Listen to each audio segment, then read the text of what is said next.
Tunawapongeza, tunashukuru sana kwa kazi nzuri mnayofanya ya kuwalinda raia na mali zao.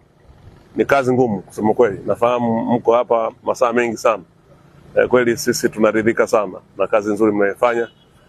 Mwenyezi Mungu atawalipa kwa sababu tunafanya kazi ya Mungu. Kuhakikisha watu wana amani, watu wako salama ni kazi ya kipekee sana.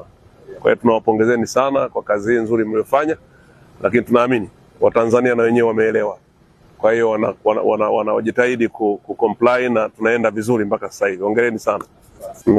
Toka saa ngapi upo? Toka jana kabisa. Toka jana asubuhi. Hongera sana.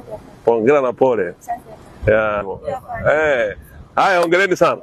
Hongereni kwa kazi nzuri. Haya sana.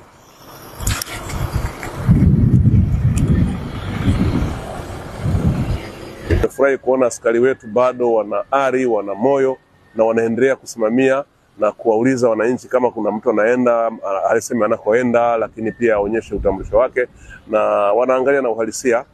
Nimeshuhudia mwenyewe wanaruhusu wanaokwenda hospitali, wanaokwenda kutafuta mahitaji wanaweza kupita. Kwa hiyo hii ni jambo ambalo limefanyika vizuri sana na ninawapongeza sana, lakini kwa namna pekee niwapongeza sana vyombo vyetu vya habari vyote ikiwemo na Global TV. Hongereni sana, mmefanya kazi nzuri.